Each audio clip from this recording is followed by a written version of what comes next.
ಆದ್ರೂ ಗಿಲ್ಲಿ ನೀನೇನೇ ಹೇಳು, ಕರ್ನಾಟಕದಲ್ಲಿರೋ ಒಂದಷ್ಟು ನದಿಗಳ ಹೆಸರು ಹೇಳೋ. ಗಂಗಾ, ತುಂಗ, ಯಮುನಾ, ಕಾವೇರಿ. ಸಾಕ್ಬಿಡು. ಎಲ್ಲಾ ನದಿಗೂ ಯಾರ ಹೆಸರು ಇಟ್ಟಿದ್ದಾರೆ? ನಾವ್ ಹೆಣ್ಮಕ್ಳ ಹೆಸರಲ್ವಾ?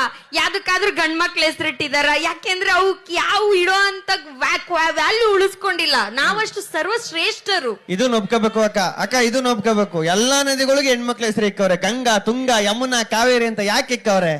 ನದಿಗಳು ಒಂದ್ ಕಡೆ ನಿಲ್ಲಲ್ಲ, ಹೆಣ್ಮಕ್ಳು ಒಂದ್ ಕಡೆ ಇರಲ್ಲ, ಒಯ್ತಾ ಇರ್ತಾರೆ ಅಂತ. ಅದೇ ನಮ್ ಗಂಡು ಮಕ್ಳಿಗೆ ನೋಡು, ಬಡ್ಡಯ್ಯನ್ ಬಾವಿ, ಭೂತಯ್ಯನ್ ಕೆರೆ, ಮಾದಪ್ಪನ್ ಕಟ್ಟೆ ಅಂತ ಇಕ್ಕಿರ್ತಾರೆ. ಯಾಕೆ? ಬಾವಿ ಕೆರೆ ನೀರು ಎಲ್ಲೂ ಹೋಗಲ್ಲ, ನಾವು ಗಂಡು ಮಕ್ಕಳು ಎಲ್ಲೂ ಹೋಗಲ್ಲ, ನಿಯತ್ತಾಗಿ ಒಂದೇ ಕಡೆ ಇರ್ತೀವಿ. ನಾವು ನಿಯತ್ ಜಾಸ್ತಿ ನಮ್ಗೆ.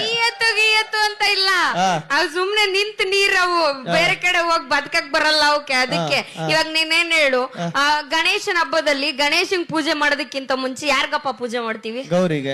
ಗೌರಿಗ್ ತಾನೆ. ಅಲ್ಲೇ ಗೊತ್ತಿಲ್ವಾ, ದೇವಾನು ದೇವತೆಗಳಲ್ಲೇ ನಿರ್ಧಾರ ಆಗ್ಬಿಟ್ಟಿದೆ. ಮೊದಲನೇ ಪೂಜೆ ಹೆಣ್ಮಕ್ಳಿಗೆನೆ, ಮೊದಲನೇ ಆದ್ಯತೆ ಹೆಣ್ಮಕ್ಳಿಗೆ. ಅಲ್ಲ, ಗೌರಿ ಗಣಪತಿ ತಂದು ಕೂರ್ಸೋನ್ ಯಾರು? ಒಬ್ಬ ಗಂಡು ತಾನೆ.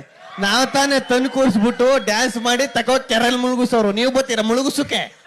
ನೀವು ತಂದು ಕೂರಿಸ್ಬೋದು, ಆದ್ರೆ ಗಣಪತಿಗೆ ಇಷ್ಟವಾಗಿರುವಂತ ನೈವೇದ್ಯನ ಮಾಡ್ಕೊಡೋಳು ಯಾರು? ಮನೆಯಲ್ಲಿ ನಾವ್ ಕಡುಬ್ ಮಾಡಾಕಿದ್ರೆ ನೀವು ಬಂದಿಟ್ಟು ಪೂಜೆ ಮಾಡ್ತೀರಾ, ಇಲ್ಲ ಅಂದ್ರೆ ಏನ್ ಇಟ್ಬಿಟ್ಟು ಪೂಜೆ ಮಾಡ್ತೀರಾ ನೀವು? ಫಸ್ಟ್ ಆಫ್ ಆಲ್ ಗಣಪತಿ ಯಾರು? ಗಂಡು ತಾನೆ.